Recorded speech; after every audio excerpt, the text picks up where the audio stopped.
नमस्कार दोस्तों। आज बात करेंगे अपन लेक्चर 5 जो अपना स्टार्ट होने वाला है। जिस लेक्चर में अभी हम बात करने वाले हैं लघुत्रय की। अपना देखिएगा बृहत्त्रयी हमने बता चुके हैं। इसमें चरक, सुश्रुत, भागवत इनके बारे में आपको थोड़ा सा इम्पोर्टेंट पॉइंट जो भी थे अब बता चुके हैं। अब बात करेंगे लघुत्रयी की, जिसमें लघुत्रयी में आपको पढ़ना है माधव निदान, है ना, सारंगधर संहिता और भाव प्रकाश संहिता। तो आज जो लघुत्रयी की जो संहिता है, इनसे भी क्वेश्चन आते हैं, काफी क्वेश्चन इनसे भी आते हैं। तो इस पर भी आज हम चर्चा करते हैं।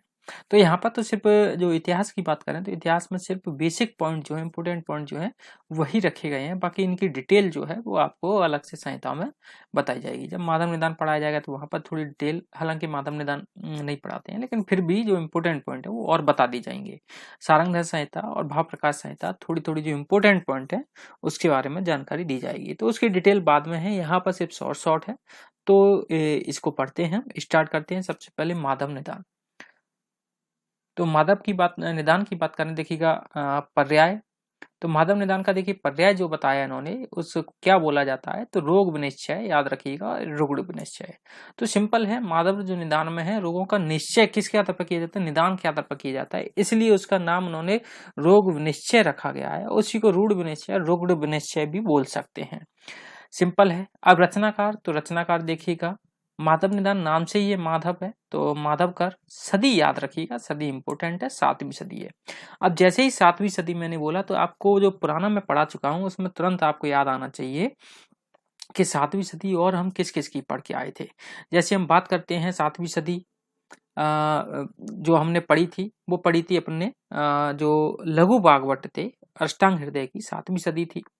उससे पहले जो 7वीं सदी हम और कहाँ पढ़ के आए थे, तो जब मैंने आपको टीकाएं बताई थी प्रथम लेक्चर में, सॉरी शायद सेकंड लेक्चर में, जिसमें चरक संहिता की टीकाओं के बारे में मैंने चर्चा की थी, उसमें 7वीं सदी की एक टीका आई थी। तो वो आपको पता होनी चाहिए कि 7वीं सदी के बारे में और हम क्या क्या पढ़ चुके हैं, जिससे आपको बिल्कुल भी कोई भी कंफ्यूजन ना रहे। आगे बात करते हैं, माधव निदान में चरक, सुश्रुत, भागवत तीनों का संग्रह किया गया है। तो ठीक है, जो माधव निदान है आपकी रोग निश्चय है, उसमें चरक का भी कॉन्सेप्ट लिए गए हैं, सुश्रुत के भी कॉन्सेप्ट लिए गए हैं और भागवत के भी कॉन्सेप्ट लिए गए हैं। अब जो इम्पोर्टेंट बात आती है वो आती है यहाँ पर टीकाओं की, संस्कृत टीकाएं। तो टीकाओं की बात करें तो देखिएगा, सबसे पहली टीका है मधुकोश टीका। और इम्पोर्टेंट है, ये मान के चलिए आपकी जो लघुत्तरी में जो टीका है काफी इंपोर्टेंट है, कई बार पूछी जाती है, तो थोड़ा सा अच्छे से ध्यान दीजिएगा। मधुकोश टीका जो लिखी गई है वो माधव निदान पर लिखी गई है ना। तो माँ से माधव, माधव में भी माँ और ध आ रहा है, मधु में भी माँ और ध आ रहा है, तो इस तरीके से आप दिमाग में रखिएगा कि माधव की मधुकोश टीका है। अब जो अस्मृत निदान तक लिखी गई है वो किसने लिखी है, टीकाकार विजय रक्षित ने। तो जो विजय प्राप्त की थी अस्मृत निदान तक मधुकोश टीका पर, तो विजय रक्षित।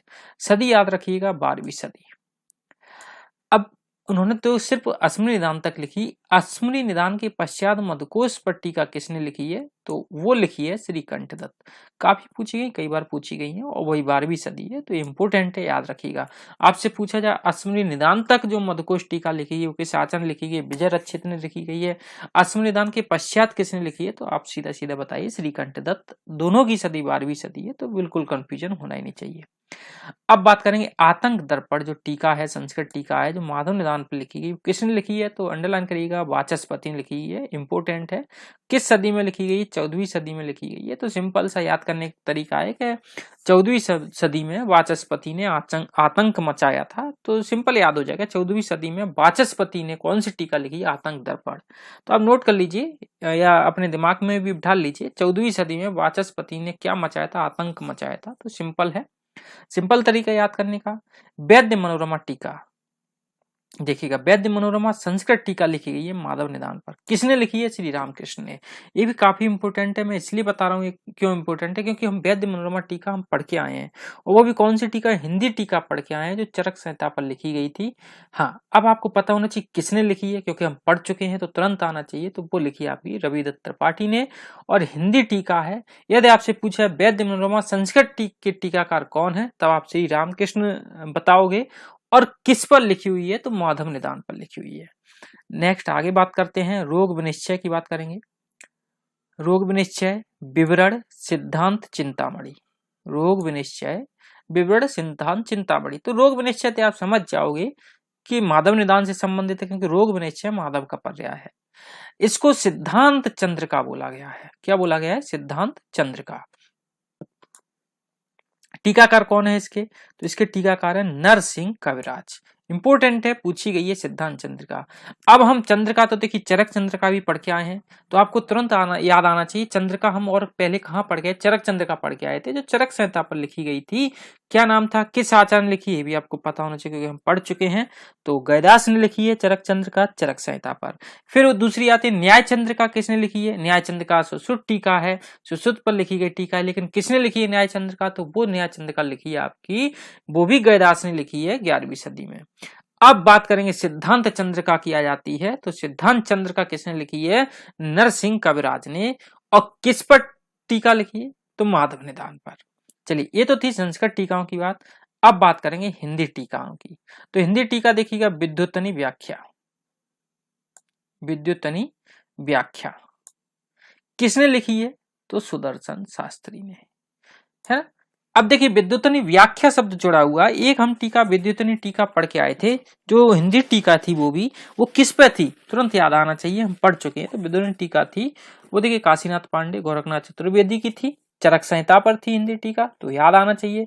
और विद्युतनी व्याख्या जो है वो हिंदी टीका है, लेकिन वो माधव निदान पर लिखी है सुदर्शन शास्त्री ने। आगे चलते हैं, बिमला या मधुधारा। विमला और मधुधारा जो हिंदी टीका लिखी थी वो ब्रह्मानंद त्रिपाठी ने लिखी थी। तो इसको ऐसे याद रख सकते हो कि ब्रह्मानंद त्रिपाठी की वाइफ का नाम क्या है? तो बिमला है। सिंपल याद हो जानी चाहिए, ब्रह्मानंद त्रिपाठी की वाइफ का नाम बिमला है ना। और ब्रह्मानंद त्रिपाठी ने चरक पर कौन सी लिखी हुई है ये भी आपको पता होना चाहिए, क्योंकि वहां पर भी हम ब्रह्मानंद त्रिपाठी पढ़ के आए थे, रविदत्त त्रिपाठी पढ़ के आए थे, आपको पता होना चाहिए। तो अगर आपको याद आ रही है ब्रह्मानंद त्रिपाठी ने कौन सी लिखी हिंदी टीका, तो अच्छी बात है। नहीं याद आ रही तो देखिएगा उस पर लिखी हुई है चरक चंद्रिका हिंदी टीका लिखी हुई है, आप देख लीजिएगा। इसी तरीके से आप सरोज को याद रख सकते हो, रविदत्त त्रिपाठी की लिखी हुई है सरोज। अब कैसे याद रख सकते हैं? तो देखिएगा हिंदी टीकाकार जो रविदत्त त्रिपाठी हैं उन्होंने चरक पर कौन सी लिखी? तो चरक पर कौन सी लिखी थी? वैद्य मनोरमा टीका। कौन सी लिखी थी? वैद्य मनोरमा टीका लिखी थी, है ना। और माधव निदान पर कौन सी लिखी रविदत्त त्रिपाठी ने? तो वो लिखी है सरोज। तो रवि की जो वाइफ थी वो सरोज थी। सिंपल चलेगा। विकासनी व्याख्या, तो विकासनी व्याख्या के हैं दीनानाथ शर्मा। तो आपने सुना ही होगा दीनानाथ चौहान, जो अमिताभ बच्चन की मूवी थी, जिसमें वो कहीं बाहर चला जाता है, मतलब जिस गांव से, तो वहां का विकास रुक जाता है। तो इस तरीके से आप याद रख सकते हो कि दीनानाथ शर्मा जो है वो विकास करवाते थे। तो सिंपल है, याद रखिएगा विकासनी व्याख्या। देखिए कुछ कुछ ट्रिक हैं, वो आपको खुद को बनानी पड़ेंगी, आपको जो सूटेबल लगती है उस आधार पे आप याद रख सकते हैं, लेकिन ये काफी इंपॉर्टेंट है। संस्कृत टीकाएं बहुत इंपॉर्टेंट है, याद रखिएगा आप, है ना। मधुकोश अस्मरी निदान तक विजय रचित, मधुकोश अस्मरी निदान के पश्चात श्रीकंठ दत्त ने, आतंक दर्पण वाचस्पति 14वीं सदी, वैद्य मनोरमा श्रीराम। तो ये काफी इंपॉर्टेंट है, कई बार पूछी गई है। तो ये लघुत्तरी की जो टीका है, खासकर माधव निदान और सारंगधर की, वो कई बार आई हैं, तो आप याद रखिएगा। अब कुछ इंपॉर्टेंट पॉइंट है उनकी बात करते हैं। तो देखिए माधव निदान की बात करें तो कितने अध्याय है माधव निदान में? तो 69 अध्याय। सबसे पहला पॉइंट आपको यही पता होना चाहिए कि माधव निदान में कितने अध्याय हैं, क्योंकि अभी तक हम चरक के भी पढ़ के आए थे 120 अध्याय हैं, सुश्रुत के भी 120 हैं, उत्तर तंत्र मिला दी जाए तो ये 186 हो जाते हैं। अष्टांग हृदय के कितने हैं, अष्टांग संग्रह कितने हैं, काश्यप संहिता में कितने अध्याय हैं। इसी तरीके से आपको माधव निदान में भी पता होना चाहिए कि 69 अध्याय हैं। अब कुछ इन्होंने जो अध्याय बताए 69, उनमें कुछ स्वतंत्र वर्णन किया हुआ है। जैसे आम बात, आम बात का स्वतंत्र वर्णन किसने किया है? आम बात रोग का स्वतंत्र अध्याय में वर्णन, तो वो है आपकी माधव निदान। इसी तरीके से मेदो रोग का स्वतंत्र वर्णन किसने किया है? तो वो भी माधव निदान ने किया है। सूल का स्वतंत्र वर्णन किस संहिता में मिलता है? वो भी माधव निदान में मिलता है। परिणाम सूल हो गया आपका। अब सूल के भी देखिए प्रकार है, परिणाम सूल है, अनिद्रव सूल है, ये भी माधव निदान में अलग से स्वतंत्र वर्णन है। मेदो रोग हम पढ़ी चुके हैं, श्लीपत, शीतपित्त, कोठ, उदर्द, मसूरिका को पर्याय बसंत भी है, इनका जो स्वतंत्र वर्णन किया गया है। अब संहिताओं की बात करें तो देखिएगा संहिताओं में योनि व्यापद प्रसंग में स्त्री रोगों का वर्णन किया गया है। जो योनि व्यापद है उसमें स्त्री रोगों का वर्णन किया गया, जबकि माधवकर ने इन रोगों को 6 अध्यायों में विभाजित किया है। जो स्त्री रोग हैं कौन कौन से हैं तो देखिएगा 6 अध्याय कौन कौन से हैं आपके। असरक दर है, योनि व्यापत है, योनि कंद है, सूतिका रोग है, स्तन रोग है और स्तन्य दुष्टि में किया है। तो अगर आपसे पूछा जाता है संहिताओं में स्त्री रोगों का वर्णन कहां पर है तो योनि व्यापद के संदर्भ में किया गया है। लेकिन माधव निदान ने देखिएगा अलग से इनके 6 अध्याय बता दिए हैं, कौन कौन से हैं वो याद रखिएगा आप। असरक दर है, योनि व्यापद है, योनि कंद है, सूतिका रोग है, स्तन रोग है, स्तन दुष्टि है। बाकी इसमें यहां से और कोई खास बात नहीं है। सबसे पहले आपको एक कॉलम बनाइएगा, हर पेज में लिखिए माधव निदान लिखिए, दूसरे पेज में आपको सारंगधर संहिता लिखना पड़ेगा और तीसरे पेज में भाव प्रकाश लिखना पड़ेगा। और भी कई हैं, जैसे हमने अष्टांग पढ़ के आए थे, संग्रह पढ़ के आए, हृदय पढ़ के आए, तो उनको भी लिखिए, काश्यप को भी लिखिए। और उनके स्वतंत्र अध्याय में जो वर्णन किए गए हैं स्वतंत्र अध्यायों में, उन अध्याय को लिखिए कि किसने स्वतंत्र अध्याय में किस किस का अध्याय का वर्णन किया है, किन किन रोगों का वर्णन किया है, वो आपको नोट करना है। ठीक है,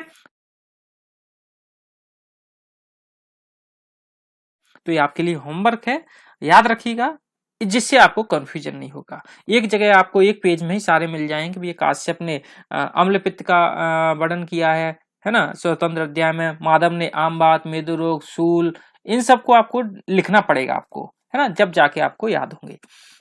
मानव निदान के प्रथम 5 अध्यायों का जो इटालियन भाषा में अनुवाद कब हुआ था 1913 में मारियो वेल्यूरी ने किया था।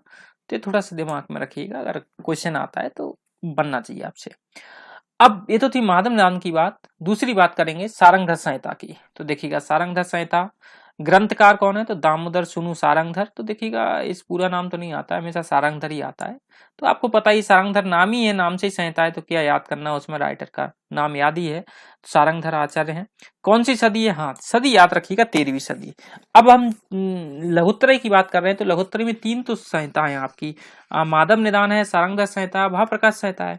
तो इनकी सदी विशेष है, माधव की 7 है, सारंगधर की 13 है और भाव प्रकाश की कितनी है, भाव प्रकाश की याद रखिएगा 16वीं सदी है।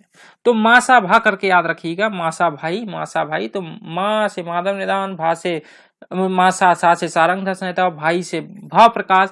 तो 7 13 16, 7 13 16, 7 13 16 बढ़ते हुए क्रम में है। तो याद रहेंगे आपको, कभी कंफ्यूज नहीं होना आप, है ना, क्योंकि कभी कभी क्या कंफ्यूज हो जाते हैं हम, जो माधव निदान की उसकी 13 लगा जाते हैं, सारंगधर 7 लगा जाते हैं। लेकिन मासा भाई करके याद रखना।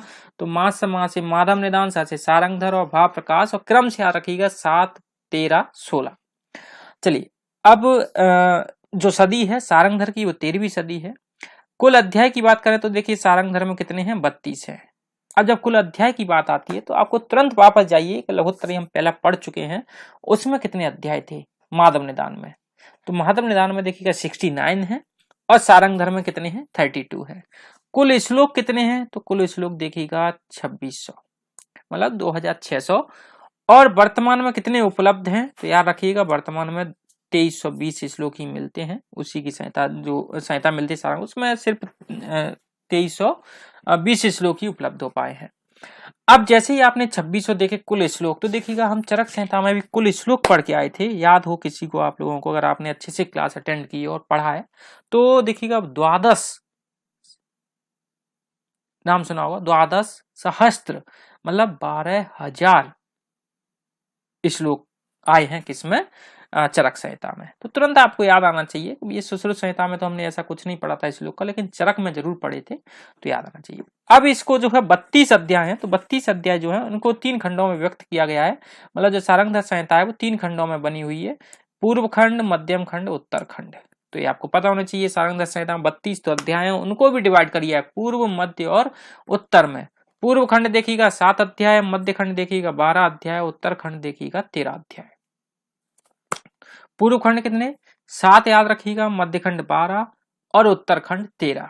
तो एक क्रम याद रखिए 7 12 13, 7 12 13। आपसे सिंपली पूछ सकते हैं वो कि किसमें कितने अध्याय हैं। पूर्व खंड में कितने 7 हैं, मध्य खंड में कितने 12 हैं, उत्तर खंड में कितने 13 हैं। तो आपको डायरेक्ट याद होना चाहिए। अगर किसी ने पूछ लिया कि मध्य खंड में कितने अध्याय होते हैं, तो आपको पता होना चाहिए मध्य खंड में 12 अध्याय पाए जाते हैं। अब थोड़ा सा बात करेंगे, देखिएगा जो पूर्व खंड है उसमें किस किस का वर्णन किया गया है। देखिए वैसज्य का है, नाड़ी परीक्षा को अंडरलाइन करिएगा यहाँ पर, है ना। दीपन पाचन भी आपसे पूछ सकता है वो। और रोग गणना तो वो किस में बताई गई है, पूर्व खंड जो बताया गया 7 अध्याय उसमें ये सारी चीजें बताई गई है। मध्य खंड में कसाय कल्पना के वर्णन किया गया है, तो ये भी इंपॉर्टेंट है, कसाय कल्पना याद रखिएगा। उत्तरखंड में तो स्नेहन स्वेदन पंचक्रम धूमपान गंडूस लेप शोड़ित और श्रावण और नेत्रकर्म। अब आपको ये पता होना चाहिए कि स्नेहन स्वेदन पंचकर्म का वर्णन चरक में कहाँ मिलता है, सुश्रुत में कहाँ मिलता है, भागवत में कहाँ मिलता है, ये भी आपको पता होना चाहिए क्योंकि हम पढ़ चुके हैं और मैंने बताया है पिछली क्लास में। वहां पर जब भी मैंने आपको उनके जो अध्यायों के बारे में बताया है, स्थान के बारे में बताया है, वहां पर बताया कि किस स्थान में किसका वर्णन है, सूत्र स्थान में किसका है, तो वहां से आप पिछली क्लास से आप देखिएगा और सारंगधर का भी याद रखिए। अब बात करेंगे टीकाएं, तो इसकी टीकाएं भी बहुत इंपॉर्टेंट है, पूछी गई टीकाएं हैं। तो देखिए सबसे पहले सतश्लोकी, जिसको बोपदेव शतक के नाम से जाना जाता है और उनके जो राइटर हैं बोपदेव, उन्हीं के नाम से बोपदेव शतक बोला जाता है। तो इस बोपदेव शतक को एक और नाम बोला गया सतश्लोकी। तो देखिए बोपदेव तो ऑप्शन में नहीं मिलेगा क्योंकि आप तुरंत लगा दोगे बोपदेव ने, लेकिन सतश्लोकी मिलता है। तो सतश्लोकी किसने लिखी है टीका, संस्कृत टीका, किस पर, सारंगधर पर। तो याद रखिएगा बोपदेव ने। कौन सी सदी है, तो देखिए 13वीं सदी है। तो ये थोड़ी इंपॉर्टेंट है। और 13वीं सदी जो है सारंगधर का भी था काल, और सतश्लोकी जो टीका है उसी समय लिखी गई थी बोपदेव ने 13वीं सदी में। अब आ जाए दीपिका। दीपिका देखिए आडमल्ल है, 14वीं सदी, आईएमपी है क्योंकि दीपिका शब्द हम चरक संहिता जब हमने पढ़ी थी तो कई बार आया था दीपिका। एक बार अष्टांग हृदय में भी जाइए, वहां पर भी हमने अष्टांग दीपिका पढ़ा था, जिसके जो टीकाकार थे उसको तुरंत आपके दिमाग में आना चाहिए कि क्या है, चलेगा, है ना। और नहीं याद है तो पिछली क्लास देखिए उसमें से याद करिए। अब बात करेंगे गूढ़ार्थ दीपिका की। गूढ़ार्थ दीपिका, तो गूढ़ार्थ का बताया गया उन्होंने काशीराम। गूढ़ार्थ दीपिका क्या बताया है, काशीराम बताया 17वीं सदी। और आयुर्वेद दीपिका गूढ़ांत दीपिका, तो गूढ़ार्थ याद रखिए और गूढ़ांत याद रखिएगा, है ना। गूढ़ांत तो अंत कौन कर देते हैं, तो अंत कर देते हैं रुद्र भट्ट। और गूढ़ार्थ, गूढ़ का जो अर्थ कौन बताते हैं, तो राम जी बताते हैं, काशीराम। और गूढ़ा अंत, गुणांत लगाए ना, अंत अंत कौन करे, रुद्र भट्ट। दोनों की सदी 17वीं सदी है। तो अगर आप कंफ्यूजन ना हो इसलिए मैंने थोड़ा सा डिफरेंस बता दिया है। गूढ़ार्थ मतलब गूढ़ जो अर्थ है, छुपे हुए अर्थ है, उनको कौन बताते हैं, काशीराम बताते हैं। और गूढ़ांत जो छुपे हुए राक्षस है उनका अंत कौन करता है, तो रुद्र भट्ट करते हैं। तो अंत आप रुद्र भट्ट लगाइएगा और गूढ़ार्थ अर्थ आए तो काशीराम लगाइए। दोनों की सदी 17वीं सदी है। इस गूढ़ांत को आयुर्वेद दीपिका के नाम से भी कहा जाता है। यदि आपसे पूछा जाए आयुर्वेद दीपिका सारंगधर टीका पर टीका किसने लिखी है, सारंगधर पर आयुर्वेद दीपिका टीका किसने लिखी है, तब आंसर रुद्र भट्ट आएगा। यही अब आपको पता होना चाहिए आयुर्वेद दीपिका चरक पर किसने लिखी हुई है, तो ये भी आपको पता होना चाहिए। सिंपल है और कई बार पूछी जाती है, इंपोर्टेंट है, चरक पर जो लिखी है ना। अगर आपको याद आ गई है तो अच्छी बात है, नहीं याद आई है तो पिछली क्लास में जाके देखिए। मैं इसलिए क्योंकि अगर मैं बता दूंगा तो आप ध्यान नहीं दोगे, लेकिन जब आप पिछली क्लास में जाके देखोगे तो अपने आप याद आ जाएगा, आपके दिमाग में बैठ जाएगी। हाँ पर देखना जरूर है, वो इसलिए देखना जरूरी है जिससे आप कंफ्यूजन ना हो। कंफ्यूज ना हो कि भैया अगर पूछी जाए तो आप कहीं उसका चरक में लगा रहे हैं, कहीं चरक का सारंगधर में लगा रहे हैं, ऐसा ना हो, इसलिए देखना जरूरी है वो कि वहां पर आयुर्वेद दीपिका के टीकाकार कौन है। और यहाँ पर जो सारंगधर संहिता में आयुर्वेद दीपिका जो लिखी है टीका की है, उसके टीकाकार तो आपको सामने ही है, रुद्र भट्ट, तो याद रखिएगा।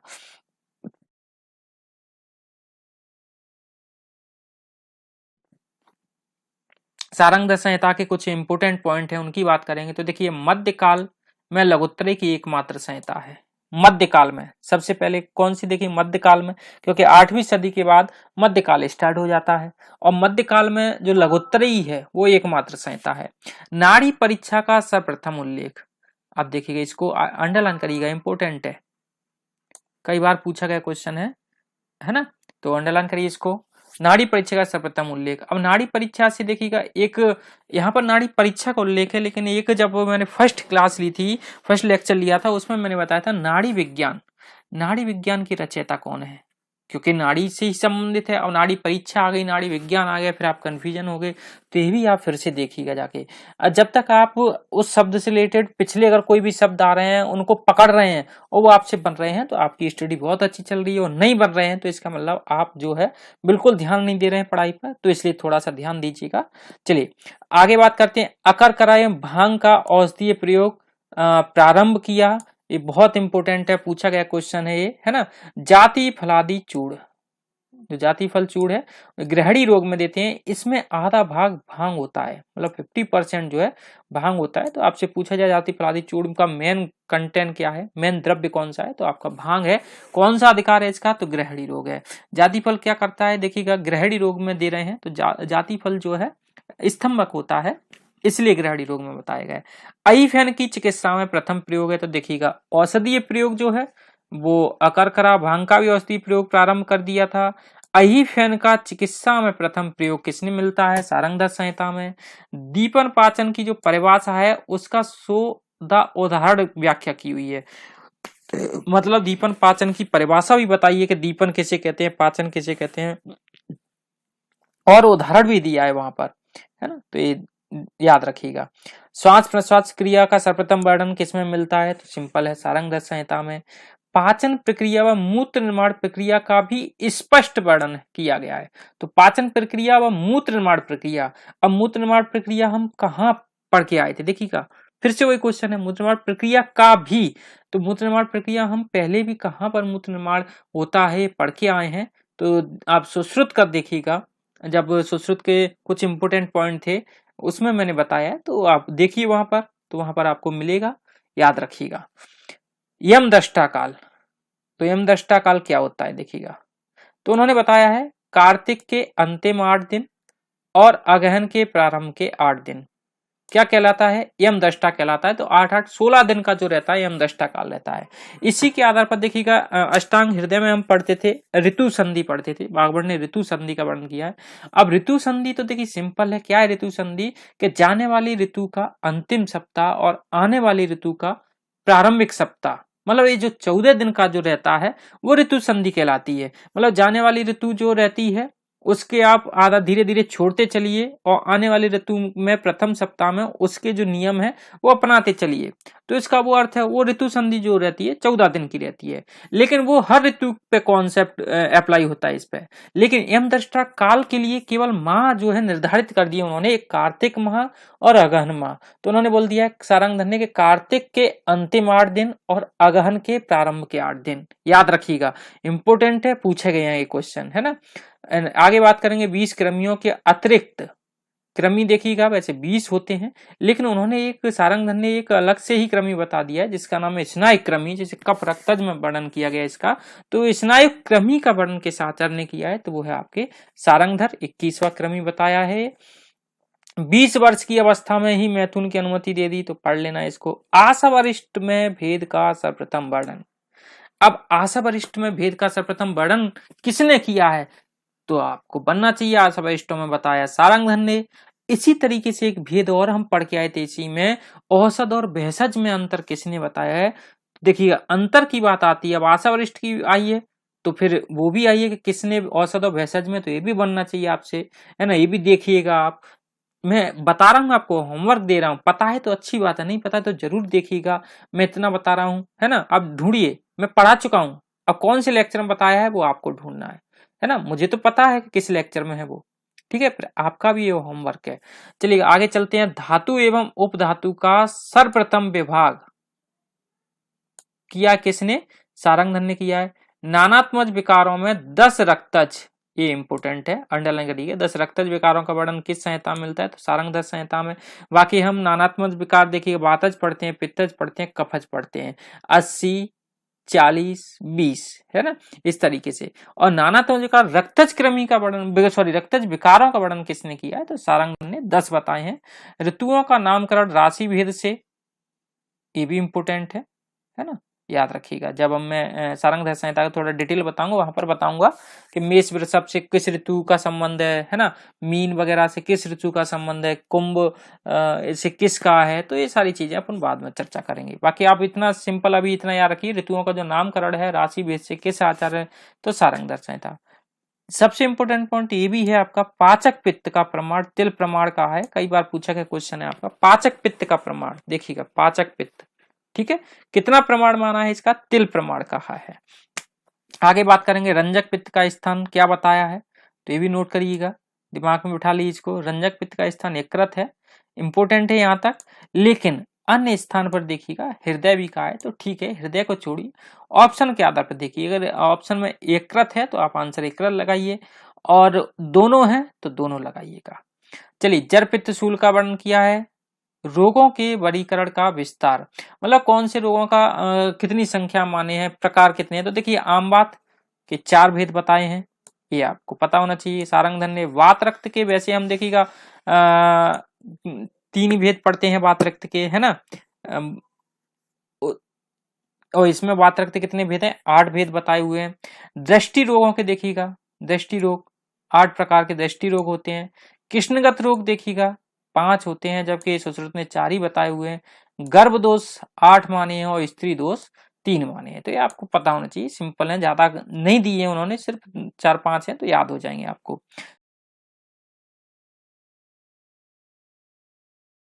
अब सारंगधर के कुछ विशेष योग की बात करेंगे, जैसे अंगार तेल।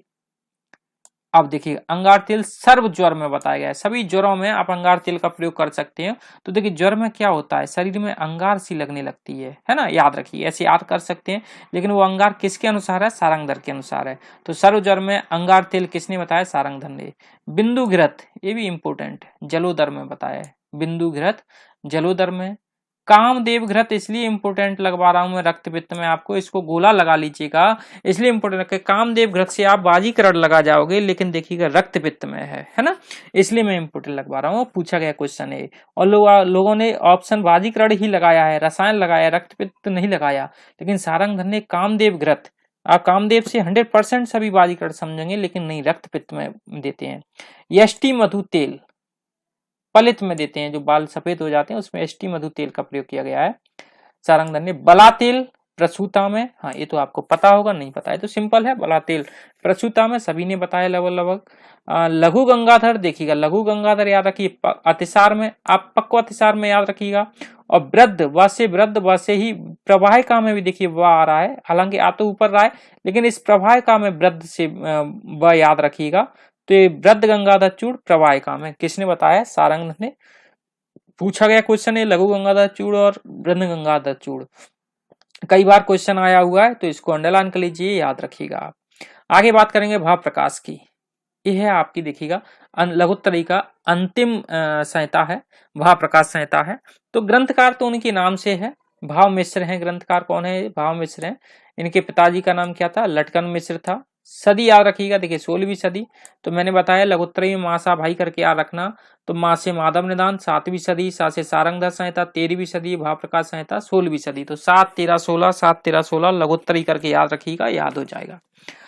इसको भी देखिएगा 3 खंडों में विभक्त किया गया है, जिस तरीके से सारंगधर में 32 अध्याय थे उसे 3 खंडों में विभक्त किया था, तो उसको भी तुरंत दिमाग में आना चाहिए, 7 12 13 7 12 13। इसी तरीके से भाव प्रकाश ने भी, जो भाव प्रकाश संहिता है उसे भी 3 खंडों में विभक्त किया है, पूर्व मध्य और उत्तर। इसमें कुल अध्याय कितने हैं, तो 20 अध्याय, अब वो सॉरी 80 अध्याय हैं इसमें भी, ये पता होना चाहिए। तो देखिएगा माधव निदान में कितने थे, तो माधव निदान में थे आपके 69। सारंगधर में कितने थे, सारंगधर 32 थे, और भाव प्रकाश में 80 अध्याय हैं। चलेगा, अब पूर्व खंड में कितने हैं, तो देखिए पूर्व खंड में प्रथम 6 और द्वितीय भाग में, मतलब पूर्व खंड के 2 भाग कर दिए, प्रथम भाग द्वितीय भाग, जिसमें टोटल जो है 7 अध्याय हैं। मध्यम खंड में 71 है, याद रखिएगा, और उत्तर खंड में सिर्फ 2 हैं।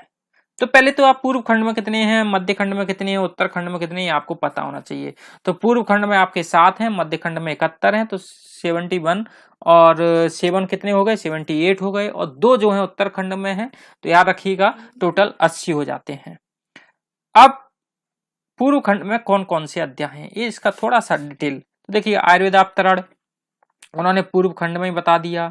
सृष्टि प्रकरण पूर्व खंड में, गर्भ प्रकरण, बाल प्रकरण, दिनचर्या, ऋतुचर्या, है ना, मिश्र प्रकरण पूर्व खंड में बता दिए। द्वितीय भाग में भी पूर्व खंड में उन्होंने मान, परिभाषा, भेषज वगैरह वगैरह, है ना, ये सब बता दिए। बस यहाँ पर याद रखिएगा पंचकर्म विधि का प्रकरण, इसको अंडरलाइन करिएगा, है ना, ये पूछ सकते हैं वो।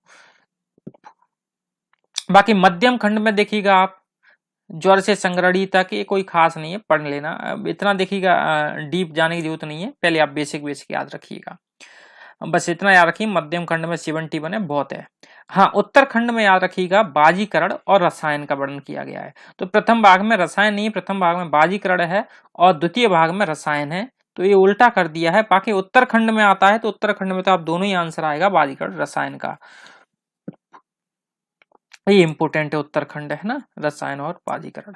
चलेगा, टीकाओं की बात करें तो देखिए श्री रणवीर सिंह देव लोकेन शब्द वैद्य सिद्धांत रत्नाकर, तो जयदेव अपूर्ण है। सर्व निघंटु सर्वस्व टीका, ये पढ़ लेना आप, है ना। दत्तराम चौबे एवं लालचंद वैद्य की हिंदी टीका, कृष्ण, तो यहाँ भाव प्रकाश से ज्यादा खास टीका नहीं आती है। टीकाएं आपसे पूछी जाएंगी तो माधव निदान और सारंगधर संहिता से, ठीक है। अब इसके भी कुछ इंपोर्टेंट पॉइंट है, तो देखिए लघुत्तरी का अंतिम महत्वपूर्ण ग्रंथ है, ये बता ही चुका हूं मैं। चिकित्सा में जो है सारंगधर का एवं निघंटू में मदन पाल निघंटू का अनुसरण किया है, ये थोड़ा अंडरलाइन करिएगा। चिकित्सा देखिएगा, चिकित्सा में जो ली गए हैं कुछ कुछ जो तथ्य लिए गए हैं, टॉपिक लिए गए हैं, वो किसको फॉलो किया इन्होंने, सारंगधर को। और निघंटू में किसको फॉलो किया, भाव प्रकाश ने, तो मदन पाल निघंटू को। तो इस मदन पाल निघंटू को अंडरलाइन करिएगा। स्वतंत्र अध्यायों में तो देखिएगा सोम रोग है, मूत्र अतिसार है, सैया मूत्र है, शीतल रोग है, लिंगार्स इंपोर्टेंट है, पूछे गए, तो इसीलिए मैंने कहा आपसे कि आप एक पेज लीजिएगा, उस पेज पर काश्यप अष्टांग लिखिए, काश्यप लिखिए, हरित लिखिए, भेल लिखिए, मतलब सभी आचार्यों के नाम लिखिए जिसने स्वतंत्र अध्याय में वर्णन किया है, जिस रोग का, मेरे नोट्सों में दिए हुए हैं, उन नोट्सों से आप वो स्वतंत्र अध्याय लिख लीजिएगा, जिससे आपके सामने एक ही पेज पर रहेंगे और इसमें लगा लीजिएगा, लास्ट में लगा लीजिए यहीं पर नोट्सों में, या फिर कहीं भी बीच में लगा लीजिए, तो आपको आसानी रहेगी याद करने की और कंफ्यूजन नहीं रहेगा आपका, ठीक है।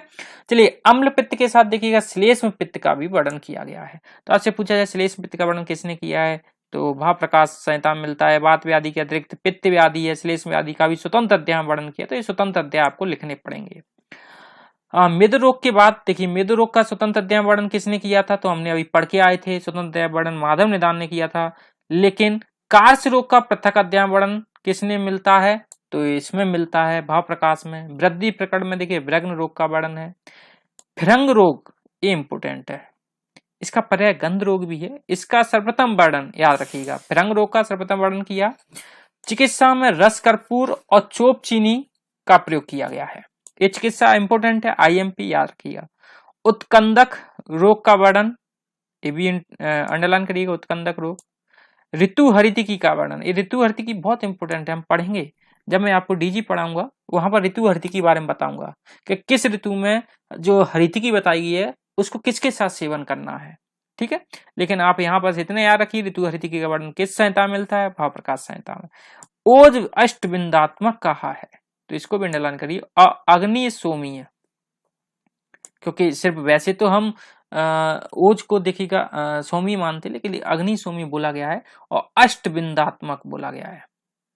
स्त्रियों में देखिएगा आर्तव को सप्तम एवं शुक्र को अष्टम धातु कहा है, तो ये भी इंपॉर्टेंट है, जबकि शुक्र जो है सप्त धातु सभी ने मानी है, सप्तम धातु, लेकिन यहाँ पर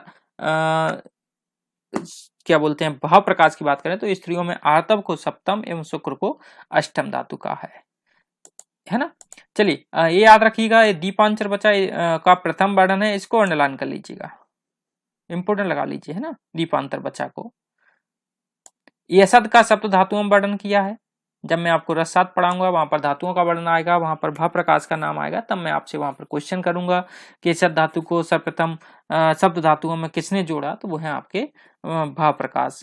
रस संवहन में किस न्याय का समर्थन किया है, देखिए क्षीर दधि न्याय है, केदारी कुल्या न्याय है, एक काल धातु पोषण न्याय है, तो उन्होंने जो किया है भाव प्रकाश ने केदारी कुल्या न्याय का समर्थन किया है, ठीक। चलिएगा, आगे बात करेंगे, यकृत का विशेष वर्णन किया है, तो कोई खास नहीं इसमें। हाँ, ये जो नेक्स्ट पॉइंट में बताने वाला हूँ, सुश्रुतोक्त जो स्वस्थ के साथ अधिक वर्णन करते हुए 14 लक्षण कहे हैं। मतलब जो स्वास्थ्य की जो परिभाषा बताई है, सुश्रुत ने जो स्वास्थ्य की परिभाषा बताई है, याद रखिएगा कौन सी परिभाषा है, समदोष समाग्निश्च, ये जो परिभाषा बताई है उसके आधार पर ही और अधिक लक्षण वर्णन करते हुए 14 लक्षण कहे हैं किसके, स्वस्थ के। आयुर्वेद की प्राचीन एवं व्यवहारिक, अगर आपसे पूछा जाए आयुर्वेद की परिभाषा चरक संहिता में, मतलब किसने बताई है, तो चरक संहिता आंसर आएगा। लेकिन प्राचीन एवं व्यवहारिक परिभाषा, व्यवहारिक, तो आंसर आएगा आपका भाव प्रकाश। अष्टवर्ग के प्रतिनिधि द्रव्यों का वर्णन, तो इस वाले जो 19वां पॉइंट है इसको तो आप ये मान के चलिए गोला लगा ही लीजिए, घोंट के पीना है इस वाले पॉइंट को।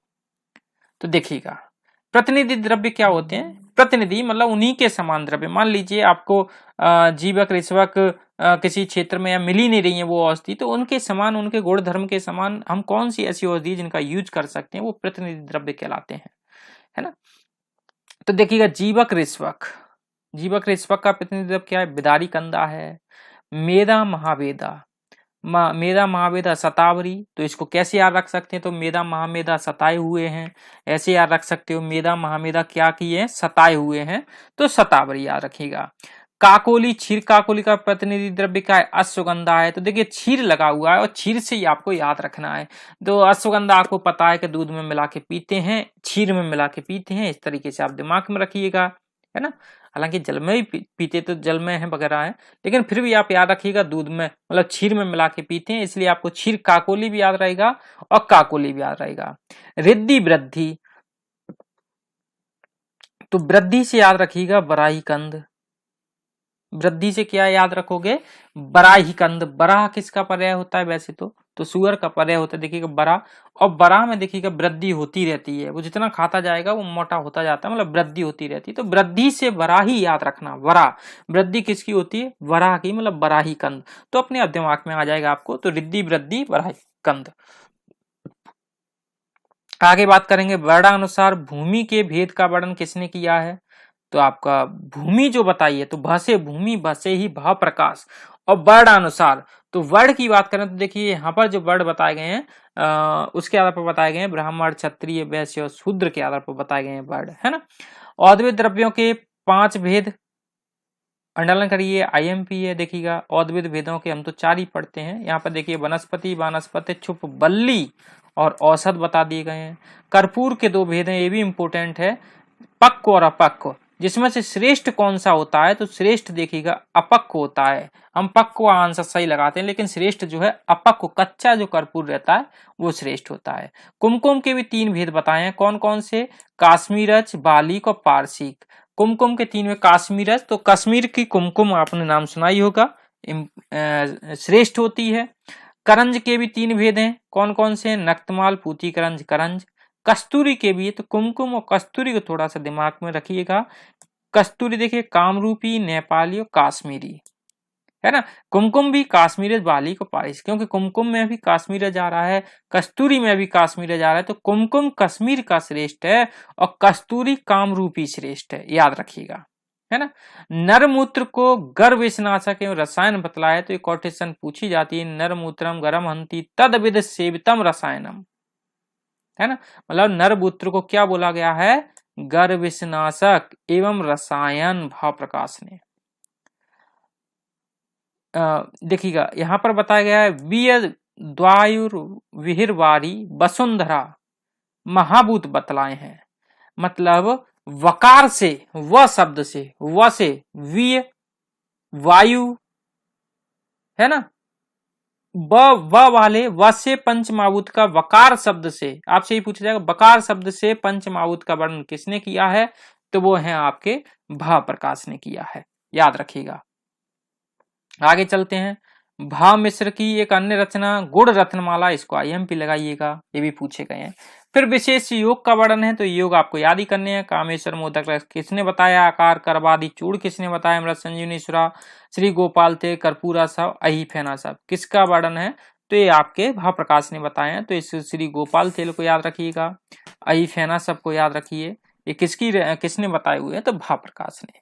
तो यहाँ पर आपका लघुत्तरी जो है हो जाता है। अब आगे जो इतिहास में बात चलेंगे तो अब आपको थोड़ा सा जो पुराना पढ़ चुके हैं वो भी उसके बारे में चर्चा करेंगे, कुछ नया नया भी आएगा तो उसके बारे में अपन नेक्स्ट क्लास में बात करेंगे, है ना। चलिएगा, थैंक यू।